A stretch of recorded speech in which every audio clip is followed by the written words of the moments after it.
നമസ്കാരം, ഇത് filmy beat Malayalam.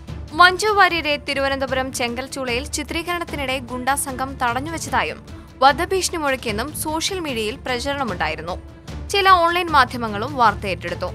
Martin Prakkat നിർമ്മിച്ച ഫാന്റം പ്രവീൺ സംവിധാനം ചെയ്യുന്ന സിനിമയുടെ ചിത്രീകരണത്തിനിടെ ബുധനാഴ്ച രാത്രി മഞ്ജുവിനെ ഗുണ്ടകൾ കത്തികാട്ടി വധഭീഷണി മുഴക്കിയെന്നായിരുന്നു റിപ്പോർട്ടുകൾ. അതേസമയം ഇത് തീർത്തും അടിസ്ഥാനരഹിതമാണെന്നും ചെങ്കൽച്ചൂളയിലെ പ്രദേശവാസികളുടെ സമ്പൂർണ്ണ സഹകരണത്തിലാണ് ചിത്രീകരണം നടക്കുന്നതെന്നും അണിയറ പ്രവർത്തകർ ഓൺലൈൻ മാധ്യമമായ സൗത്ത് ലൈവിനോട് പറഞ്ഞു. ചെങ്കൽച്ചൂള കോളനി നിവാസിയായ സുജാത എന്ന കഥാപാത്രത്തെയാണ് മഞ്ജു വാര്യർ അവതരിപ്പിക്കുന്നത്. സിനിമ ഇവിടെ ചിത്രീകരണം തുടങ്ങിയത് മുതൽ വലിയ സഹകരണമാണ് കോളനിവാസികളിൽ നിന്നുണ്ടായതെന്നാണ് സിനിമയുമായി ബന്ധപ്പെട്ടവരുടെ വിശദീകരണം. ചിത്രീകരണവുമായി ബന്ധപ്പെട്ട ഏത് സഹായത്തിനും പ്രദേശവാസികളാണ് മുന്നിലുണ്ടാകാറ്. ചിത്രീകരണ ആവശ്യങ്ങൾക്കും സമീപവാസികളും കോളനിയിലെ താമസക്കാരും നല്ല സഹകരണമാണ്.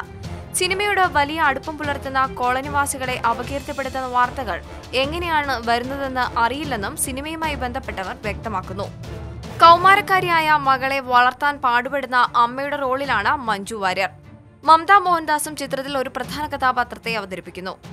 അനുരാഗ കരിക്കിൻ വെള്ളം എന്ന ഹിറ്റ് ചിത്രത്തിന് ശേഷം നവീൻ ഭാസ്കർ രചന നിർവഹിക്കുന്ന ചിത്രമാണ് മഞ്ജു വാര്യർ നായികയായി ഇവിടെ ചിത്രീകരിക്കുന്നത്.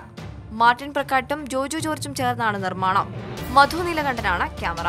കൂടുതൽ വിനോദ വാർത്തകൾക്കായി ഫിൽമി ബീറ്റ് മലയാളം സബ്സ്ക്രൈബ് ചെയ്യുക.